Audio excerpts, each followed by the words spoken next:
भुनक्तु सह वीर्यं करवावहै तेजस्विनावधीतमस्तु मा विद्विषावहै। ओम शांति शांति शांति। ओम भद्रं कर्णेभिः श्रीरामदेवाः भद्रं पश्येमाक्षभिर्यजत्राः स्त्रैरङ्गैः तुष्टवान् संस्तुभिः व्यशेम जीवहितं यदायुः। स्वस्ति नः इन्द्रो वृषश्रवाः स्वस्ति नः पूषा विश्ववेदाः स्वस्ति नस्ताक्षर्यो वरिष्ठनेमिः स्वस्ति नो बृहस्पतिर्दधातु। ओम शांति शांति शांति। शंकरं शंकराचार्यं केशवं बादरायणं श्रोत्रभाष्यकृतौ वन्दे भगवन्तौ पुनः पुनः। ईश्वरो गुरुरात्मेति मूर्तिभेदविभागिनी व्योमवद्व्याप्तदेहाय दक्षिणामूर्तये नमः। अखण्डमण्डलाकारं व्याप्तं येन चराचरं तत्पदं दर्शितं येन तस्मै श्रीगुरुवे नमः। अज्ञानतिमिरान्धस्य ज्ञानाञ्जनशलाकया चक्षुरुन्मीलितं येन तस्मै श्रीगुरुवे नमः। गुरुर्ब्रह्मा गुरुर्विष्णु गुरुर्देवो महेश्वरः गुरुः साक्षात् परं ब्रह्म तस्मै श्रीगुरुवे नमः। त्वमेव माता च पिता त्वमेव बन्धो च सखा त्वमेव विद्या द्रविणं त्वमेव सर्वं मम देव। गजाननं भूतगणाधिसेवितम् अपेतजम्बोफलचारुभक्षणम् उमाशतं शोकविनाशकारकम् नमामि विघ्नेश्वरपादपङ्कजम्। अनंत श्री विभूषित नित्य प्रातः स्मरणीय वंदनीय चिन्ह पूजनीय 1008 श्री पंचायती महानिर्वाणी अखाड़ा की वरिष्ठ श्रोत्रिय ब्रह्मिष्ठ महामंडलेश्वर एवं उत्तर प्रदेश समाज के अध्यक्ष श्री सदगुरु भगवान के चरणों में कोटि नमन बंदन। ब्रह्मचारी श्री कृष्यतम अंत पर विराजमान अपने सभी परमात्मा को नमन करते हुए हम अथर्ववेदी मांडव्य उपनिषद के 24वें कक्षा से 25वें कक्षा से झुंजीत प्रणवे चेतः प्रणो ब्रह्म निर्भयम् प्रणवे नित्ययुक्तस्य न भयं विद्यते क्वचित्। प्रणो हि अपरं ब्रह्म प्रणवस्य परः अस्मृतः अपूर्वो अन्तरो बाह्यो अनपरः प्रणो अव्ययः। सर्वस्य प्रणो हि आदि मध्याह्नमन्तरस्तथैव च एवं हि प्रणं ज्ञात्वा व्यश्नुते तदनन्तरम्।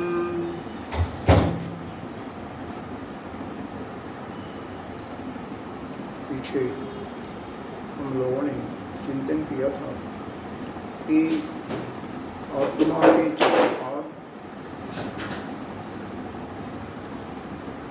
यह चार पाद में यह जो प्रणव या ओंकार जो शब्द है उसकी जो चार मात्राएं हैं वह एक एक मात्रा से एक एक ओंकार के पाद को समाहित करके उसमें विलीन करके और इस प्रकार से जो उसकी उपासना करता है तो पहले 3 पाद यानी अ का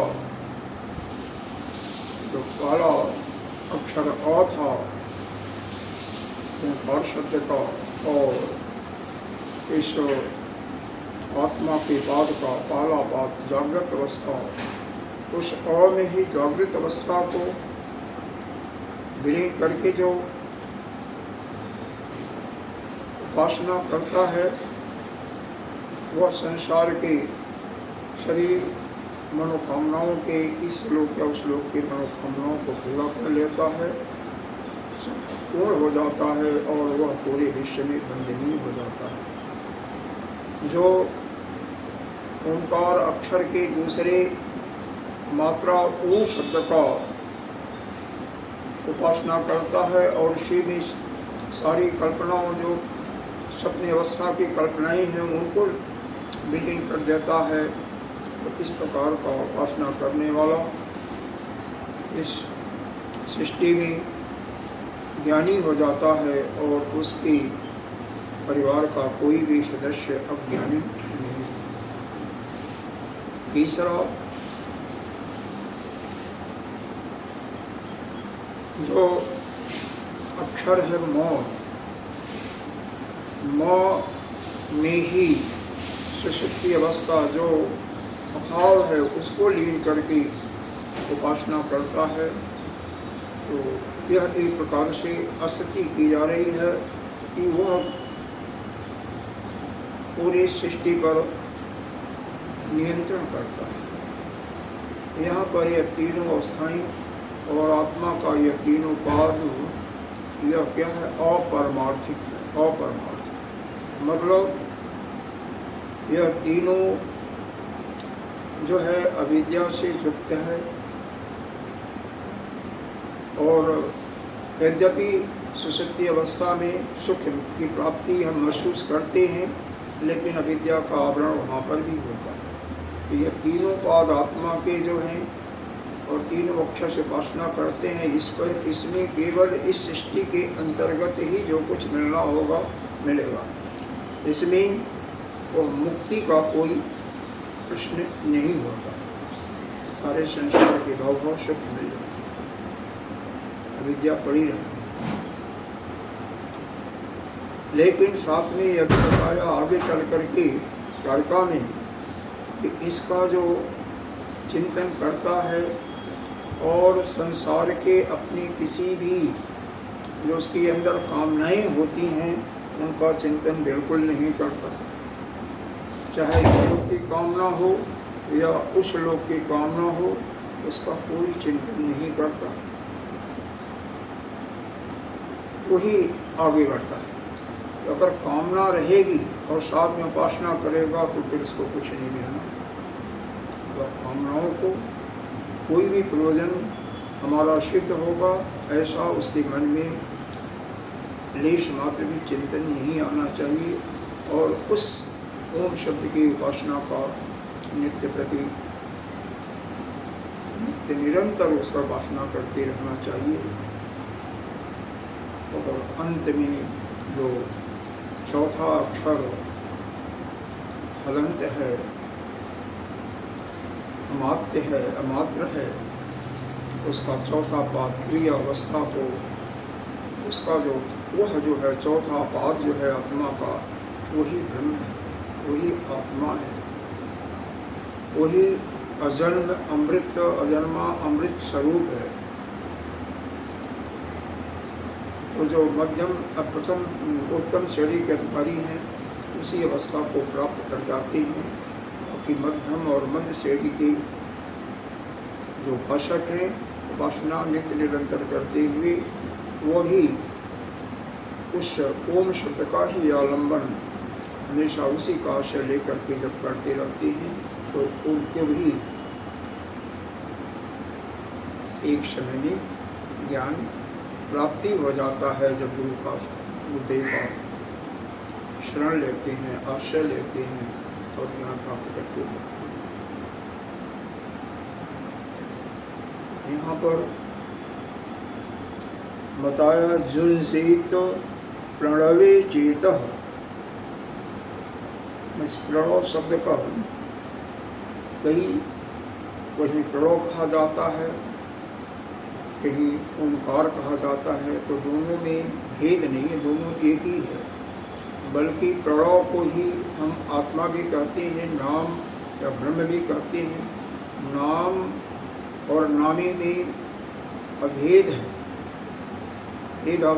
भेदाभेद दृष्टि से इसको देखा जाता है, अलग नहीं है। तो इस प्रणव शब्द का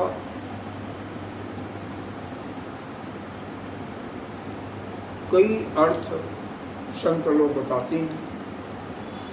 पहला जो है, जो सबसे प्रसिद्ध है विद्वानों के बीच में, प्र मीन्स प्रपंच, प्र मीन्स प्रपंच यानी दैत का।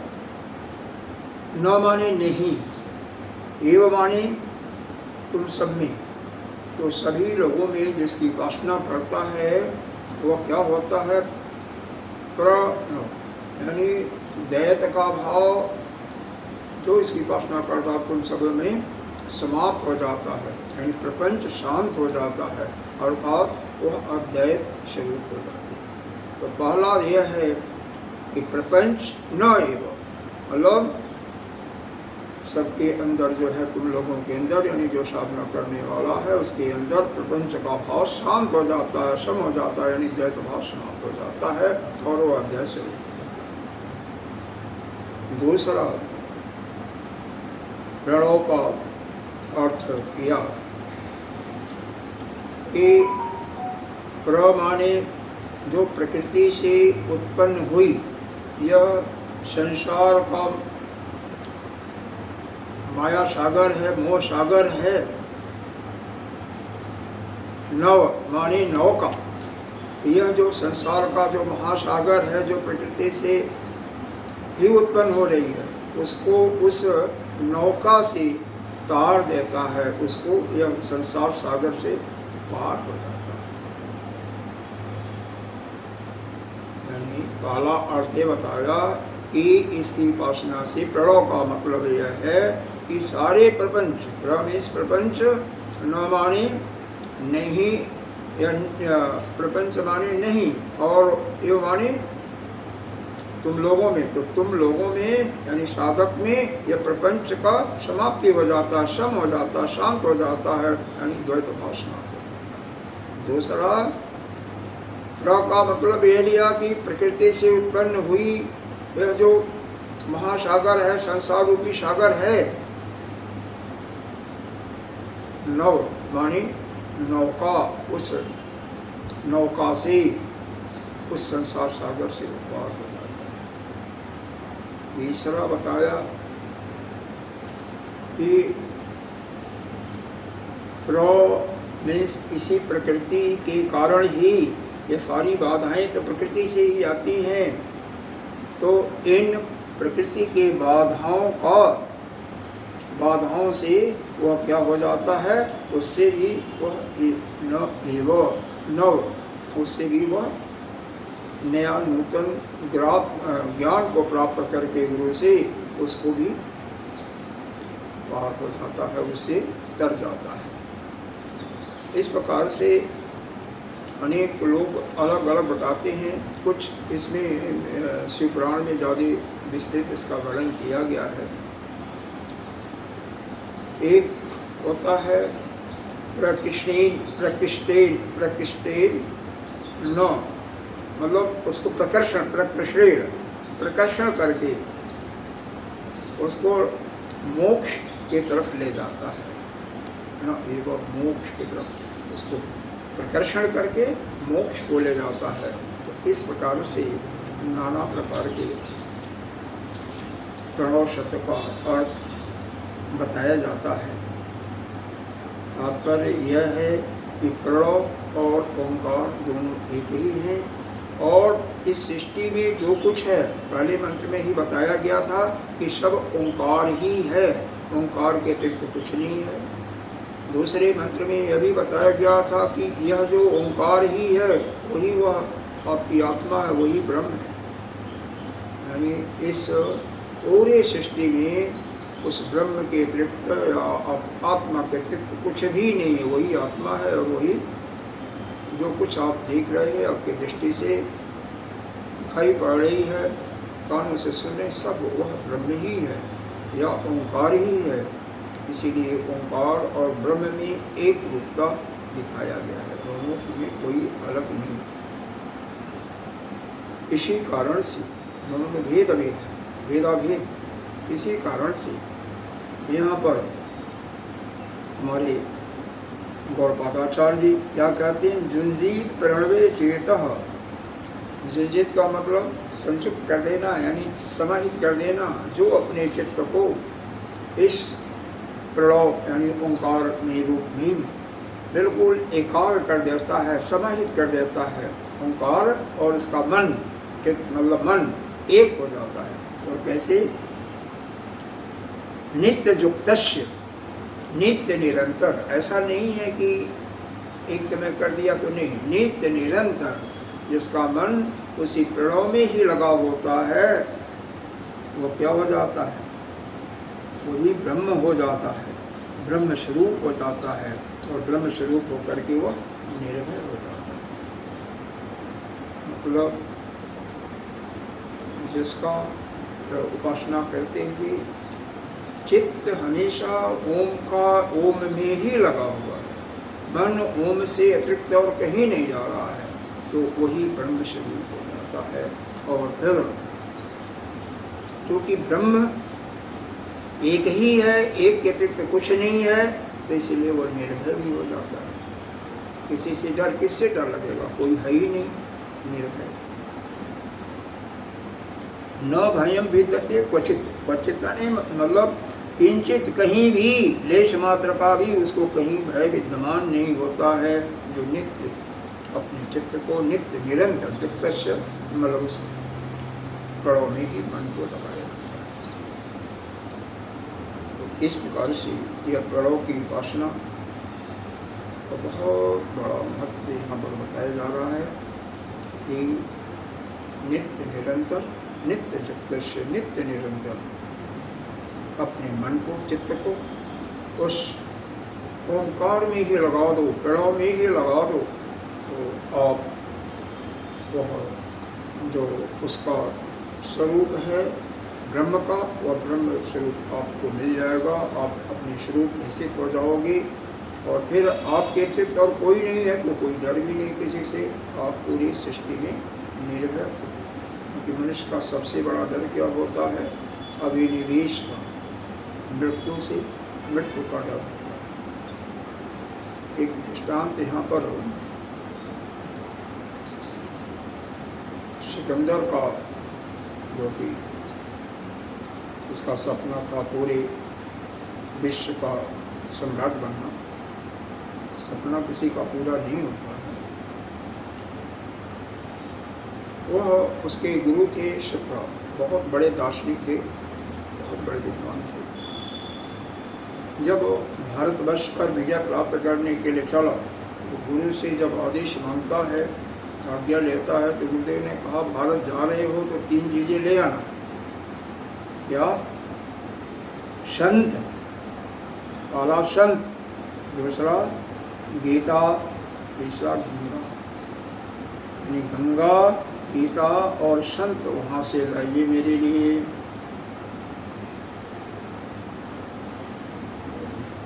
ठीक है, चल पड़ता है। अब यहाँ पर आता है बहुत कुछ राज्यों को जीत करके समुद्र के किनारे जाता है, देखता है कि एक संत, धूप है, मई जून की धूप, पूरे फुल सिंह में सूर्य है, अतिशय गर्मी पड़ रही है, लेकिन एक संत उसी बालों में लेटा हुआ और प्रसन्न चित्त मुस्कुराता हुआ, हंसता हुआ दिखाई दे रहा है।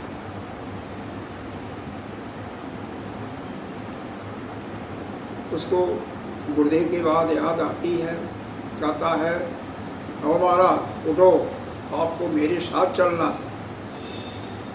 कहाँ चलना भाई, उड़ जाते हैं। तो जिस देश से आया था, अपने देश का तो था नहीं ईमान का, उन्होंने कहा कि भाई हम तो यहीं पर, संत ने कहा हम तो यहीं पर, हमें सब कुछ मिल रहा है, हम अपने स्वरूप में मस्त हैं, हमें कुछ नहीं चाहिए, न कहीं जाना है न कहीं आना है। वो कहता है कि तुमने मेरे को जाना नहीं, पहचाना नहीं,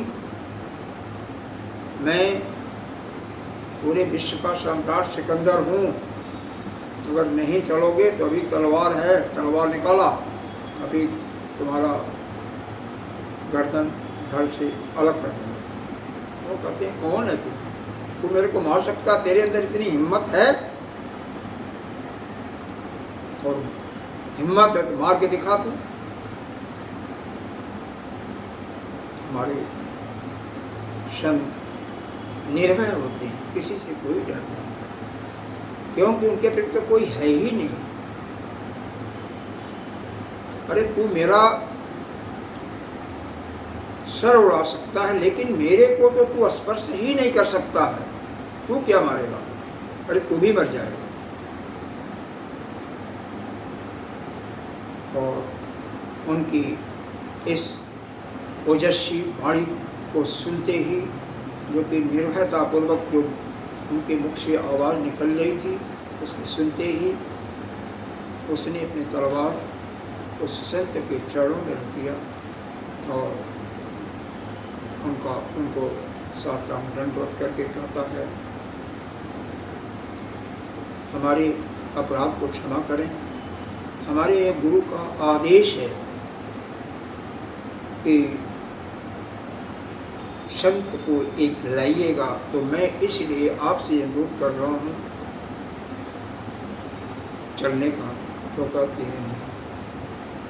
अंत में जा करके वो गुरु से कहता है, संत, भारत के संत जो वास्तव में संत हैं, जो कि किसी से उनको भय नहीं है, उनको मैं नहीं ला सकता, वो तो अपने मन के ही आ जाए। तो जो भी अपने स्वरूप में स्थित हो जाएगा, और स्थित होने का यहाँ पर एक आश्रय दिया गया, सहारा दिया गया कि बस अपने मन को नित्य निरंतर ओम में लगा दो।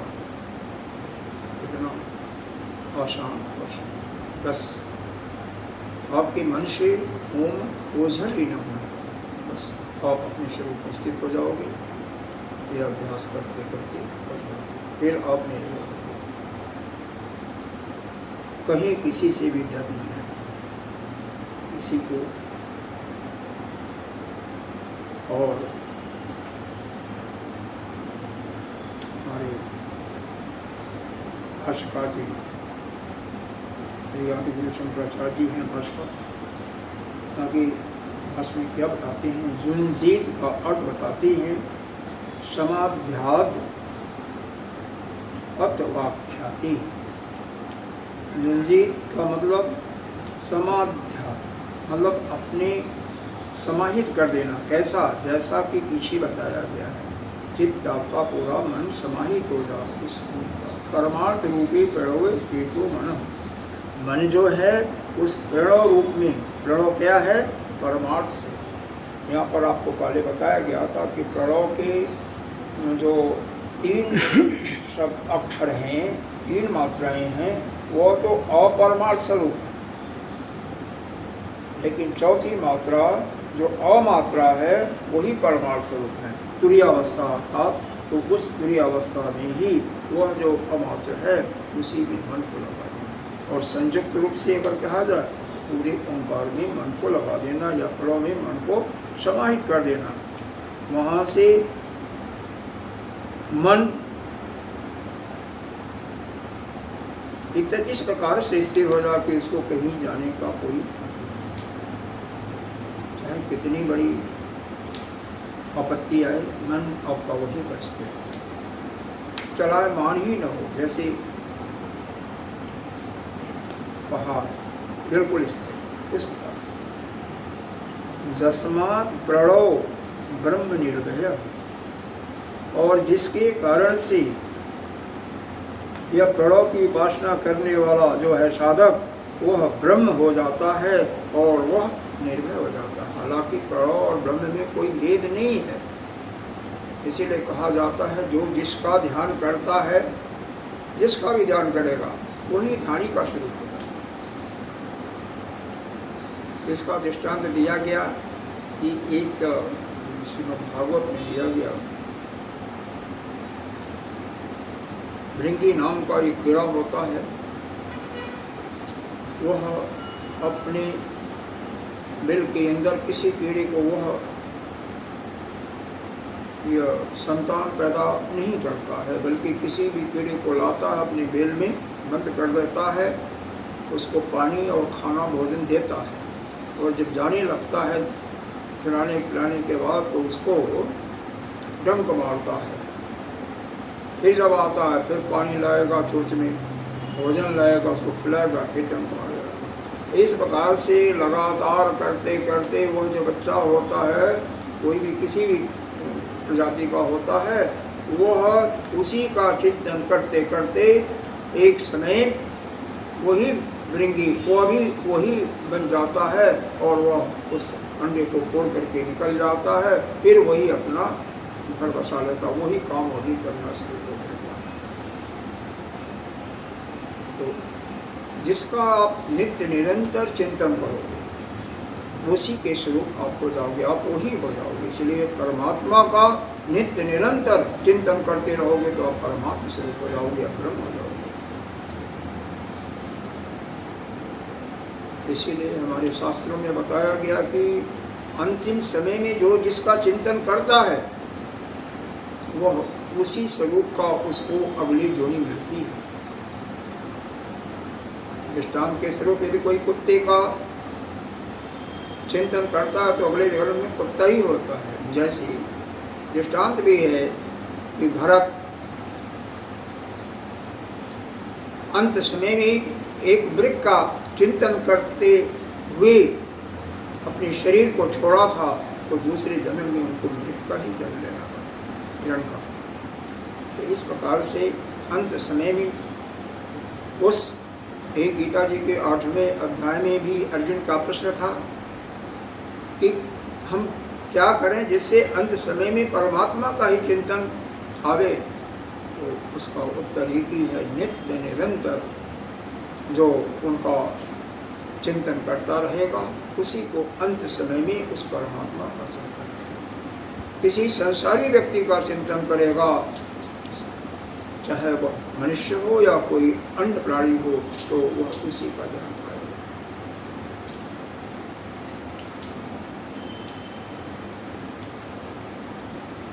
न ही तत्र सदा युक्तस्य भयं विद्यते क्वचित्। जो सदा, सदा का मतलब हमेशा, नित्य निरंतर, जो उस ओंकार शब्द या प्रणव शब्द का चिंतन करता रहता है। ओंकार एक माध्यम है,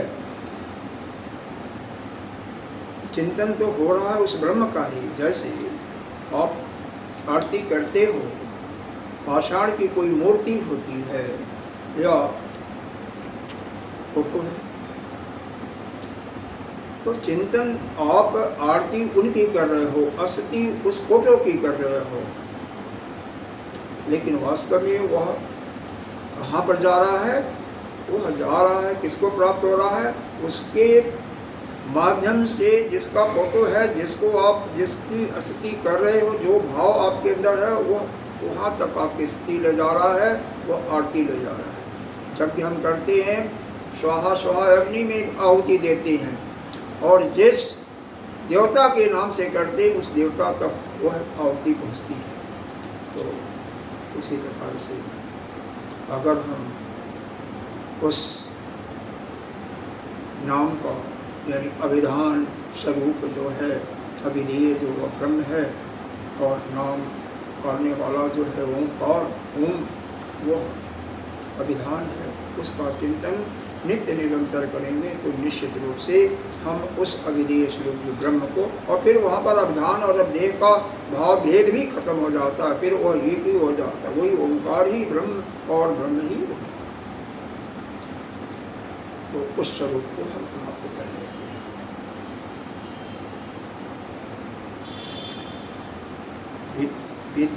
विद्वान न विभेद कुतश्चन इति श्रुतः। कह रहे हैं यहाँ पर कौन सा कि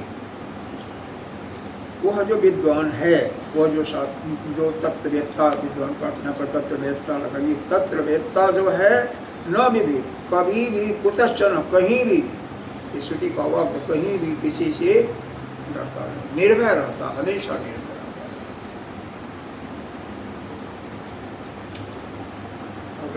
अगली बात का है प्रणो ही अपरम ब्रह्म प्रणवश्च परः अस्मृतः अपूर्वो अंतरोऽभ्यायो अनपरः प्रणो अव्ययः। यह प्रणो ही, प्रणो शब्द ही, यही जो है अपर ब्रह्म है, यानी वह अक्षर ब्रह्म है, जो सपादिक ब्रह्म है, अपर ब्रह्म कहिए, अपर ब्रह्म कहिए, वह यही प्रणो ही है। और यह प्रणव ही वह परब्रह्म भी है, अलग नहीं, दोनों का, इसी से दोनों स्वरूप का ज्ञान होता है। ब्रह्म प्रणवस्य पर, वह पर जो है पर ब्रह्म भी वही है। स्मृति आपका स्मरण करना, ज्ञान, इसका मतलब ज्ञान, तो उस प्रणव शब्द का ही स्मरण जो है अपर ब्रह्म और पर ब्रह्म दोनों को प्राप्त कराता है। अर्थात यही अपर ब्रह्म भी है, यही पर ब्रह्म। अपूर्वो, अपूर्वो का अर्थ होता है जो कि पहले नहीं था। अमानी नहीं, पूर्वाणी पहले नहीं था, अर्थात जिसका कोई कारण ही नहीं। का मतलब इसलिए कारण हुआ, कारण यानी जो कहीं से पैदा ही नहीं हुआ, अपने आप ही स्वरूप, तो वह ब्रह्म जो है उसका कोई कारण नहीं है। एक शब्द इस अर्थ में पढ़ा है, ऐसा कुछ नहीं था। अनपरः, अनपरः माने बाद में भी जिसका कोई नहीं है, कोई निशान नहीं, इसका मतलब कोई कारण ही नहीं। वह ब्रह्म का न कोई कारण है और न कोई कारण है, न किसी से पैदा हुआ और न किसी को पैदा करता है। बाबा आप भी हो, अपने स्वरूप को पहचानो, आप और उसमें कोई भेद नहीं है। आप ही जो आत्मा स्वरूप में वही ब्रह्म है। आपका भी न कोई कारण है और न कोई, न किसी ने आपको पैदा किया और न आप किसी को पैदा किया। यह प्रकृति वगैरह यह संसार की उत्पत्ति है ना, यह केवल अध्यारोप और अपवाद है कुछ नहीं। उस ब्रह्म को समझने के लिए अध्यारोप किया गया है, यानी यह साफ साफ बताया गया, श्रुति में यह भी बताया गया। लेकिन जब आप पूरे वेदांत में आइएगा तो यहाँ पर यही ब्रह्मसूत्र में आपको बताया जाएगा कि अरे यह तो केवल उस परमात्मा को, उस ब्रह्म को समझने के लिए अध्यारोपण किया गया, बाकी सृष्टि है कहाँ? सृष्टि तो है ही नहीं, कोई जीव तो पैदा ही नहीं है, पैदा ही नहीं हुआ, है ही नहीं, जीव नाम का कोई है ही नहीं। केवल यह जगत जीव जो बनाया गया है केवल उसको समझाने के लिए, इसलिए इसका वर्णन किया, जिससे उसको रहस्य को समझो, अपने आप को समझो। तो समझने के लिए उसको इसीलिए पहले एक बार अध्यारोपण करना, फिर उसको काट देना, अपवाद कर देना। जैसे कपड़ा होता है, उसको साफ करने के लिए कुछ मिलाती हैं, कास्टिक सोडा है, आजकल तो सरफ होता है या साबुन। मैल पहले मिट्टी से भी साफ करते थे, मिट्टी आती थी। शरीर पर भी पहले साबुन नहीं होता था, एक प्रकार की कौन सी मिट्टी करते थे, उस मिट्टी से ही वही साबुन का काम करते थे लोग। तो एक बार मैल मिलाया, अध्यारोप किया और बाद में उसको जल से उसका निवर्तन कर दिया और उसको अपवाद कर दिया। तो ये अध्यारोप और अपवाद है, और वास्तव में तो उसके अतिरिक्त और कोई है ही नहीं है। एको हम द्वितीयो नास्ति, एक ही है, दूसरा कोई है ही नहीं, सिर्फ आप। यह सब सारा जंजाल दिखाई दे रहा है ना, बस एक माया है, अविद्या है, कुछ नहीं है वास्तव में। तो आप अकेले कोई नहीं। अरे निर्वासक तो ही पढ़ते हो ना, पढ़ते हैं पर अनुभव में लाना बहुत कठिन है। वही तो लाना है, ला ही नहीं पाता इंसान। तो यही तो इसीलिए तो यहाँ पर बैठे हो, और किसी बैठे हो यहाँ पर, इसीलिए बैठे हो, बैठाए गए हो कि आप इसको अनुभव करो, प्रयास करो, अभ्यास करो। यही बात है। चलिए कोई बात नहीं। प्रकृति को कहते हैं करत करत अभ्यास से जड़मति हुए सुख। एक जड़ है ना, जड़ बुद्धि वाला है, अगर अभ्यास करते करते एक दिन विद्वान बन जाता है। तो अभ्यास करते करते जो आपको असंभव है तो नहीं, कोई चीज़ संसार में कोई चीज़ असंभव नहीं है। अगर संसार को मानते भी हो तो कोई असंभव नहीं है। केवल क्या है, आपका दृढ़ संकल्प होना चाहिए और अभ्यास। तो उस दृढ़ संकल्प रूपी जो अभ्यास होगा ना, नित्य निरंतर, निश्चित रूप से आप शुरू कर सकते। अरे आप हो ही स्वरूप, आप इस कहीं जाना भी नहीं, आप वही हो। केवल जो यह भ्रम पड़ा हुआ है ना कि नहीं मैं तो कृष्ण हूँ, मैं तो अमुक स्वामी हूँ, अरे ये तो एक हमारे ऊपर एक पर्दा पड़ गया, एक भ्रम पड़ गया। हम तो वही हैं, हम भ्रम ही हैं। भ्रम के सिवा तो यहाँ पर कोई है ही नहीं। वो जो अज्ञान का पर्दा पड़ा हुआ है, अविद्या का, बस उसी को ज्ञान के माध्यम से श्रवण मनन और निध्यासन उसको अनुभव कर लेना, बस, और कुछ नहीं। कहीं से पाना नहीं है, कहीं जाना। बैठे बैठे सुनते सुनते मनन करते हुए उसको सारा जो दिखाई दे रहा है सब प्रपंच को समाप्त करना।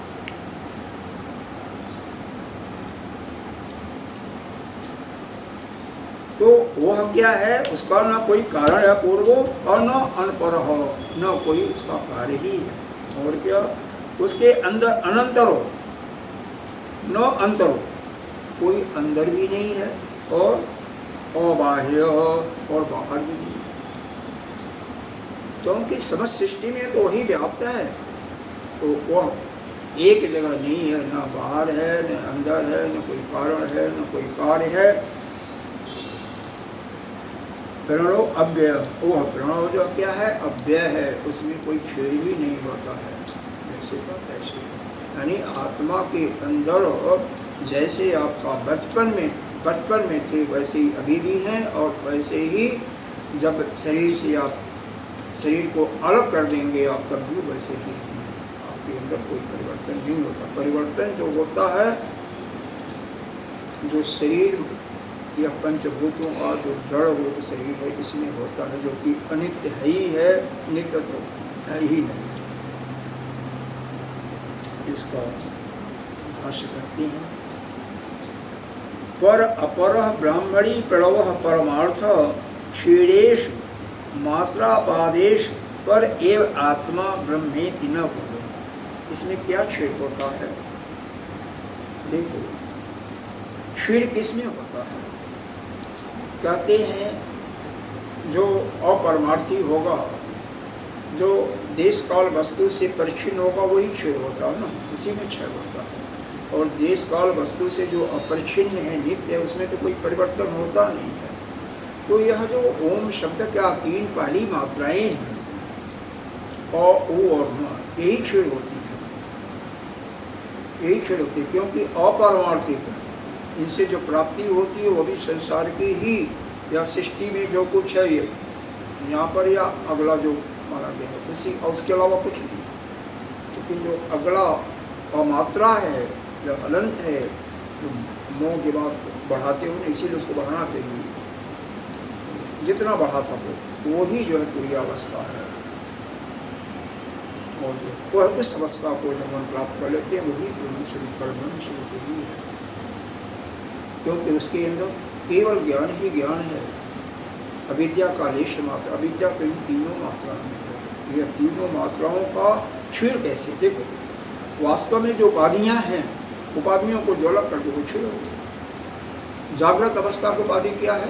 विश्व, विश्व को अलग कर दिया, खत्म। ऐसे ही स्वप्न अवस्था की उपाधि जो है तेजस, उसको अलग कर दिया, क्योंकि आत्मा ही है ना। तो आत्मा का कभी बताया था कि जैसे एक मनुष्य दिन में 3-4 कपड़े पहनते हैं, बदल देता है, सोने जाता अलग, कहीं रिश्तेदारी में जाता अलग, कहीं और गया तो अलग, उसी प्रकार से यह भी अलग अलग कपड़ा है। जागृत अवस्था में विश्व का कपड़ा पहना हुआ है, वो स्वप्न में तेजस का, और सुषुप्ति में सोने गया तो किसका कपड़ा होगा? वो प्राज्ञ का। तो इन उपाधियों को जब छोड़ दिया तो ये उपाधियाँ खत्म हो गई ना, क्षीण हो गई ना, उसी को कहा रहा है क्षीण। तो क्या बचता है? केवल आत्मा, आत्मा शुद्ध चैतन्य जो वही बचता है। जब ये उपाधियों को हटा लिया जाता है, यानी यह मात्राएं जब क्षीण हो जाती, जब नष्ट कर दिया और नष्ट हो जाती हैं, उन उपाधियों को हटा लेते हो तो केवल वह शुद्ध चैतन्य आत्मा ही बचता है। तो वही चीज़ को बताया जा रहा है।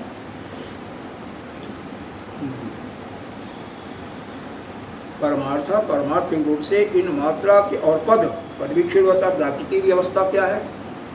स्वप्न काल्पनिक है, तो जागृत को भी स्वप्नवत मिथ्या ही करार दिया है। जब वो करार दे दोगे मिथ्या, इसको जागृति को समझ में आ जाएगा कि जागृत अवस्था भी सुषुप्ति जैसी मिथ्या है, और फिर स्वप्न जैसी मिथ्या है, और सुषुप्ति भी मिथ्या ही है, क्योंकि वहाँ पर भी अविद्या का पर्दा पड़ा हुआ है।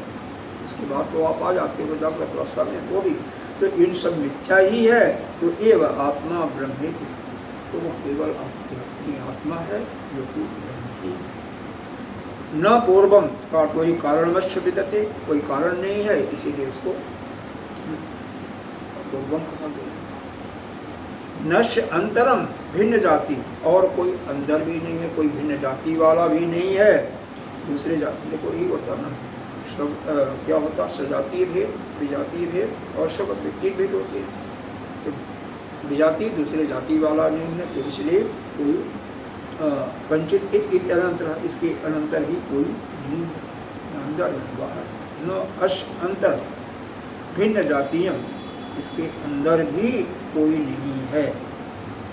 कोई सदा इसमें न तो अंदर है और न तो कोई बाहर है, बस।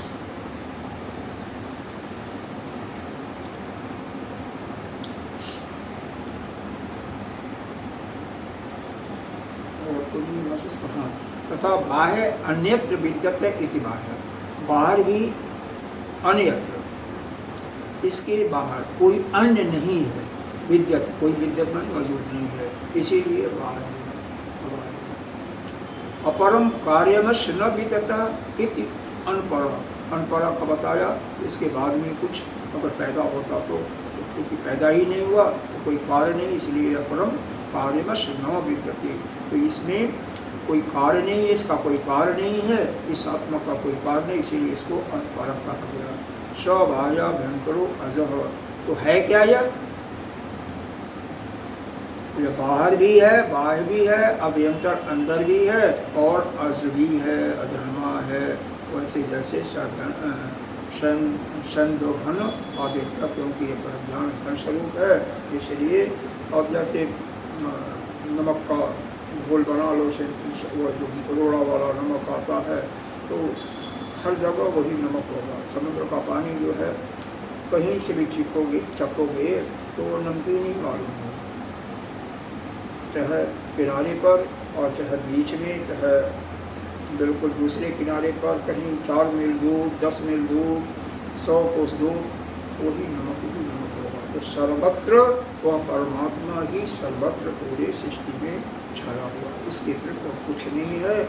इसलिए यह संसार जो कि मिथ्या है और मिथ्या समझो, तभी आपको किसी से डर नहीं होगा, क्योंकि आपके अतिरिक्त इस संसार में कोई है ही नहीं।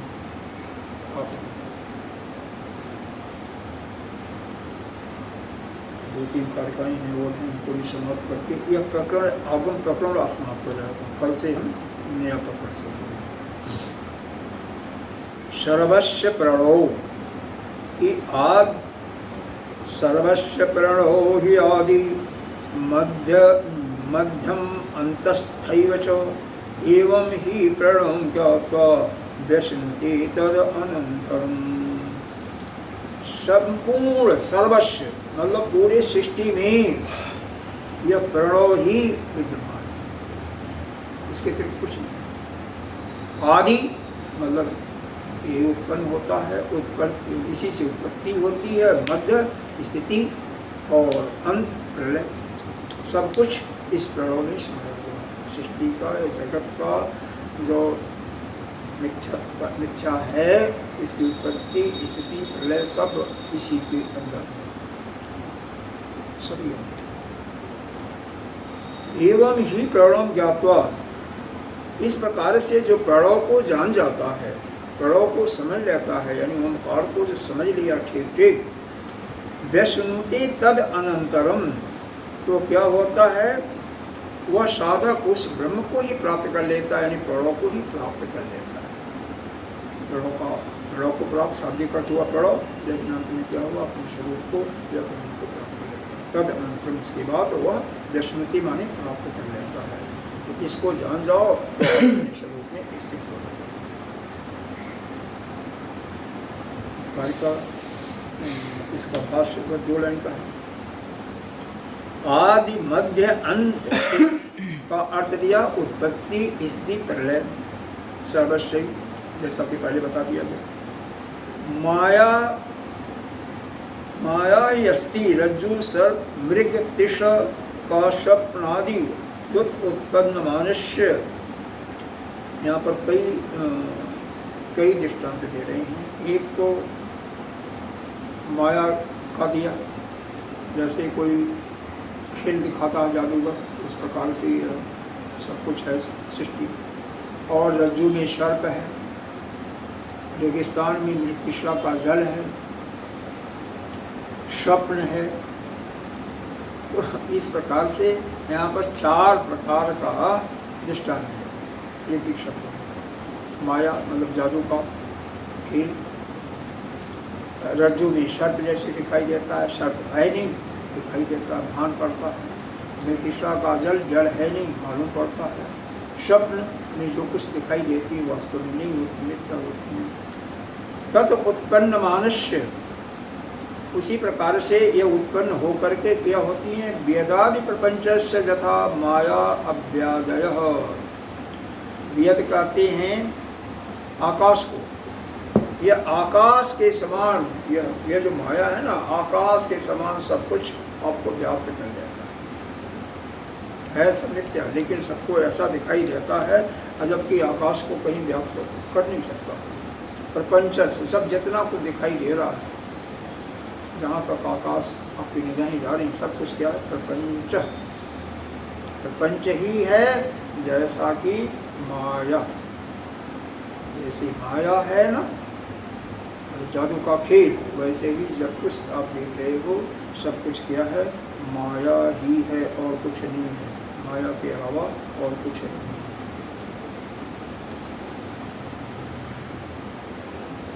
जितनी भी वस्तु है, और 5 महाभूत तो माया है, वो क्या सत्य थोड़ी है, सब अध्यारोपण करने के लिए समझा तो माया ही। एवं ही इसी प्रकार से प्रणव आत्मानम माया अव्यादि स्थानीयम ज्ञात्वा, यानी अपनी आत्मा जो है, जो प्रणव रूप का है, यानी ब्रह्म है, उसको समझो। और माया से जो ढका हुआ है उसको बाहर करो, माया से जो ढका हुआ है ना उसको बाहर करो। और क्या कौन करेगा, जो तत्वदर्शी विद्वान होगा या साधक है, जिज्ञासु है, तो गुरु के पास जा करके श्रवण मनन निध्यासन करके उस ज्ञान को प्राप्त करके उस माया को काट देगा। और जिस समय उसका अपना स्वरूप ज्ञात होता है, उसी क्षण तद आत्मभावम व्यश्नुता इत्यर्थ, वो अपने स्वरूप में जैसे उसको मालूम हो जाता है, जिज्ञासु है या साधक है, कि यह सब कुछ माया ही है, जादूगर का, जादू वाले का खेल ही है। रज्जु के सर्प जैसा ही यह संसार है, पूरा आकाश तक जो फैला हुआ सब, इसके अलावा कुछ नहीं है। वैसे ही वो श्लोक में सिद्ध हो गया। प्रणव ही ईश्वर, प्रणव ही ईश्वर है। विद्यात सर्वस्व हृदय स्थित, और विद्यात माने मालूम पड़ता है, जहाँ विद्यमान है, कहाँ पर है, सभी के हृदय में स्थित। तो क्या सभी के हृदय में और कहीं नहीं है? अरे भाई सब जगह है, सर्वत्र है, लेकिन हृदय में विशेष रूप से स्थित है, क्योंकि वहाँ पर ध्यान किया जाता है। सर्वव्यापिनम ओंकारम, यह ओंकार जो है ये ब्रह्म है, सब जगह जितना भी है, जो भी आप देख रहे हो, ऊपर नीचे दाएं बाएं सब जगह ये ओंकार से ही व्याप्त है। मत्वा, ऐसा जान करके जो धीर पुरुष होता है, यानी जो तत्ववेत्ता होता है, कोई शोक नहीं होता। पूरी सृष्टि ओंकार शब्द से ही व्याप्त है, इस आत्मा से ही व्याप्त है, इसलिए वह कभी शोक नहीं करता है। अमात्रा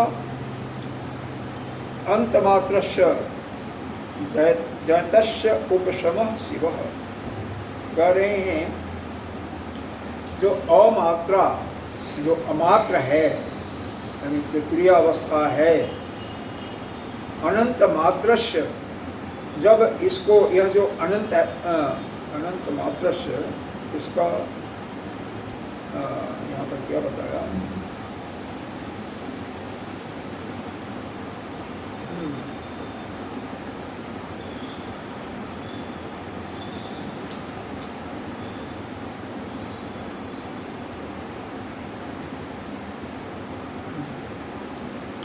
यही अमात्र को जानना है, अमात्र ही वही क्रिया अवस्था है।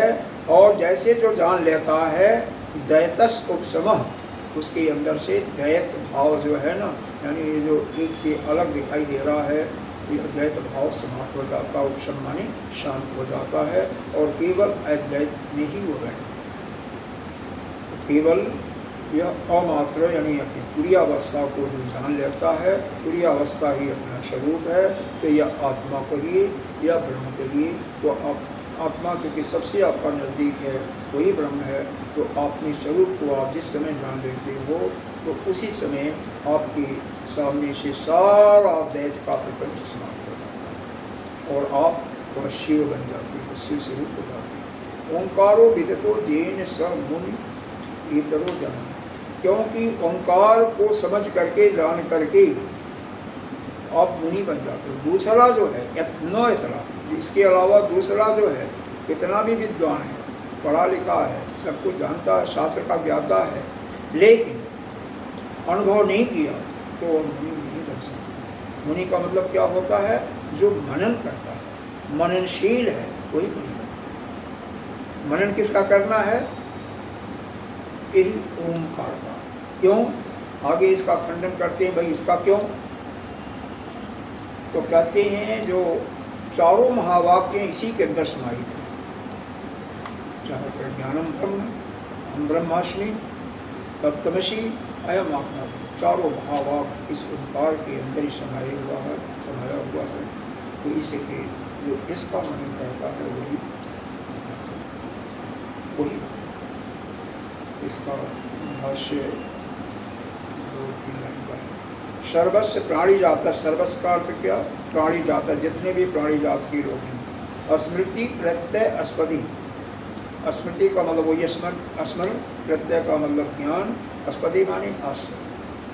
तो उस ज्ञान का जब आश्रय ले लेता है और उसको अपने स्वरूप का स्मरण आ जाता है, कहाँ करना है? हृदय स्थित ईश्वर, जो अपने ही हृदय में वह ईश्वर स्वरूप स्थित है, वह जो प्रणव है, वही जो है सर्वव्यापिनम, सारे संसार में व्याप्त है। कहाँ पर? व्यामवत ओंकार आत्मान संसारणम, पूरे सृष्टि में वही ओंकार शब्द व्याप्त है। तो ऐसा जब कोई धीर जान लेता है तत्ववेत्ता, बुद्धिमानम मत्वा न सोचती, तो वह धीर पुरुष जो है, वह जो तत्ववेत्ता है, कभी शोक नहीं करता, शाबाश दोनों क्या है। सर्वाणि भूतानि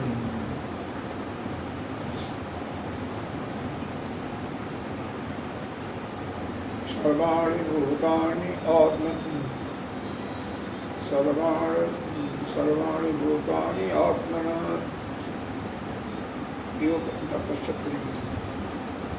आत्मनः एव विजानतः तत्र कः मोहः कः शोकः एकत्वम् अनुपश्यत। सभी भूतों सभी प्राणी अपने ही आश्रय को जो जान लेता है उसके लिए न कोई मोह है न शोक है, वही कर जाता है, वही तो शोक मोह से बढ़ता जाता है। ये श्रुति ने कहा करति शोकम आत्मविद, आत्मा को जानते ही वो शोक से चल जाता है।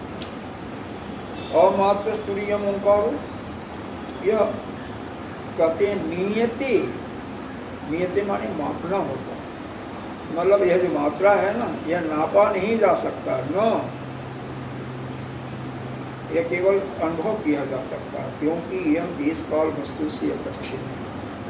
यह अपना प्रिय अवस्था है, इसको कोई नाप नहीं सकता, माप नहीं सकता, यह माप की कैटेगरी में नहीं आता, क्योंकि यह देश काल वस्तु से अपरिच्छिन्न परिच्छिन्न नहीं है। जो परिच्छिन्न होता है वही नापा जा सकता है। स अनंता जस्य सो अनंतः मात्रः, कह रहे हैं इसके मात्रा का सीमा कहीं नहीं निश्चित कर सकते, न एतस्य प्रक्षेतुम शक्यता क्या था, इसके मात्रा का कोई सीमा नहीं है, कोई सीमा निर्धारित नहीं कर सकते। सर्व दैत उपशमम इति एव शिव, यह सभी इसको जैसे ही इस ओम शब्द को जान लेता है, इसके रहस्य को जान लेता है, तो उसके अंदर से दैत का उपशम हो जाता है, यानी द्वैत भाव मिट जाता है। ओंकारो यथा व्याख्यातो, ओंकार जैसा इसका वर्णन किया गया वैसा जानो और परमार्थ तत्व का चिंतन करते हुए मुनि बन जाओ। मुनि वही होता है जो मनन करता है, न इतरो जन शास्त्रवत अर्थ, जो शास्त्र का ज्ञाता होता है वह मुनि नहीं कहलाता, बल्कि जो इस अपने आत्मा को जान जाता है वही मुनि होता है। तो अपने आत्मा को जानो, द्वैत का उपशमन करो, अपने अद्वैत भाव में बैठ जाओ और हम जीवन मुक्त हो गए। इसी के साथ यह आपका आगम प्रकरण समाप्त होता है। कल से हम वैतत्व प्रकरण प्रारंभ करेंगे। ओम पूर्णमदः पूर्णमिदं पूर्णं मुदच्यते पूर्णस्य पूर्णमादाय पूर्णमेवावशिष्यते।